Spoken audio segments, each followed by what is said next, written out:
Hi hello నమస్తే welcome to Priya talks. అందరూ బాగున్నారా అండి?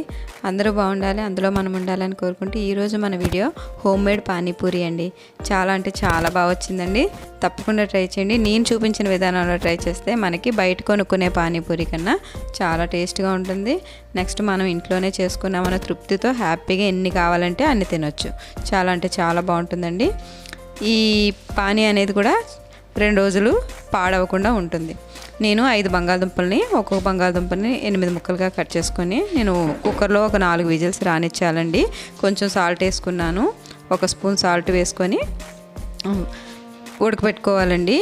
అవి 4 విజిల్స్ వచ్చే వరకు ఉడకపెట్టుకొని ఈలోపు మనం ఏం చేస్తామంటే పానీపూరికి పానీ రెడీ చేసుకుందాము. అవి ఉడికేలోపు కొత్తిమీర, పుదీనా తీసుకోవాలండి. పుదీనా ఇష్టం లేని వాళ్ళు ఓన్లీ కొత్తిమీరతో కూడా చేసుకోవచ్చు. నేను 2 వేసుకుంటున్నాను. ఫ్లేవర్ చాలా బాగుంటుందండి. కొత్తిమీర ఫ్లేవర్ బాగుంటుంది, అలానే పుదీనా ఫ్లేవర్ కూడా చాలా బాగుంటుంది. 2 కలిస్తే ఇంకా బాగుంటాయి. బాగా కడుక్కోవాలండి. ఇసుకది ఉంటుంది కదా, అవేం లేకుండా నీట్గా కడుక్కొని మిక్సీ గిన్నెలో వేసుకోవాలండి. కొత్తిమీర, పుదీనా వేసుకున్నాను. అలానే ఒక 6-7 పచ్చిమిరపకాయ, అంటే మీరు తీసుకున్న క్వాంటిటీ బట్టి. నేను 50 పానీపూరి చేస్తున్నానండి. వీటికి ఒక గుప్పెడు కొత్తిమీర, గుప్పెడు తీసుకున్నాను పుదీనా తీసుకున్నాను. ఒక 8 పచ్చిమిరపకాయలు తీసుకున్నాను. చిన్న అల్లం ముక్క, 1 స్పూను సాల్ట్ చూసుకొని వేసుకోవాలండి తగినంత. అలాగే కొంచెం పసుపు వేసుకున్నానండి. ఇవన్నీ మెత్తగా మిక్సీ పట్టుకోవాలి. కొంచెం వాటర్ యాడ్ చేసుకొని మిక్సీ పట్టుకోవాలి. ఇదంతా పూర్తిగా అదంతా ఏం లేకుండా వడకట్టుకోవాలి. ఇప్పుడు చింతపండు తీసుకున్నానండి. ఆ చింతపండుని రసం తీసుకొని మనం కొత్తిమీర, పుదీనా తీసుకున్నాం కదా, ఆ రసంలో ఈ చింతపండు రసం కలుపుకోవాలి. కొంచెం చాట్ మసాలా ఉంటుంది కదండి, అది ఒక 1/2 స్పూన్ కలుపుకొని ఆ వాటర్ అనేది పక్కన పెట్టుకుంటే పానీపూరికి పానీ రెడీ అయిపోయిందండి.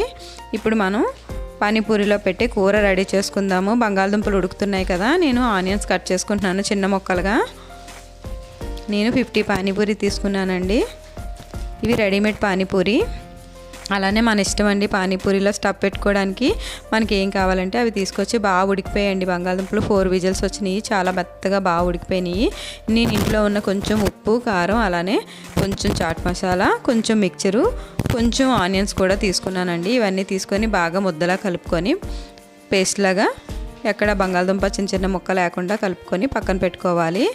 అలానే ఇప్పుడు ఆయిల్ కొంచెం హీట్ అయిన తర్వాత మీడియం ఫ్లేమ్లో పెట్టి పానీపూరి అనేది మనం వేయించి తీసుకోవాలి. ఫ్రై చేసి తక్కువ కొంచెం వేసుకోవచ్చు. ఎక్కువ ఆయిల్ వేసుకుంటే, ఎక్కువ ఆయిల్ వద్దు అంటే కొంచెం ఆయిల్లోనే కొంచెం వేసుకొని తీసుకోవచ్చు. లేదు ఎక్కువ ఆయిల్లో ఒకేసారి వేసినా పర్వాలేదు. మీకు ఎలాగ వీలైతే అలా వేయించుకొని పక్కన పెట్టేసుకోవడం అండి. చాలా ఈజీగా ఉంటుంది. చూడండి ఎన్ని వచ్చాయో పానీపూరి రెడీ అండి. కూర రెడీ, పానీ కూడా రెడీ. నేను స్టఫ్ పెడుతున్నానండి. హోమ్ మేడ్ పానీపూరి రెడీ అయింది. చాలా అంటే చాలా టేస్ట్గా వచ్చింది. పానీ అండి, మనం ఎంత బాగా చేసుకుంటే అంత టేస్ట్గా ఉంటుంది. కూర, పానీ కూడా మొత్తం ఎలా కావాలంటే అలా. ఇందులో పెరుగు కూడా, మిక్చరు, పెరుగు, సన్న కారపూస కూడా వేసుకొని తీసుకొచ్చి ఉంటానండి. Thank you, bye.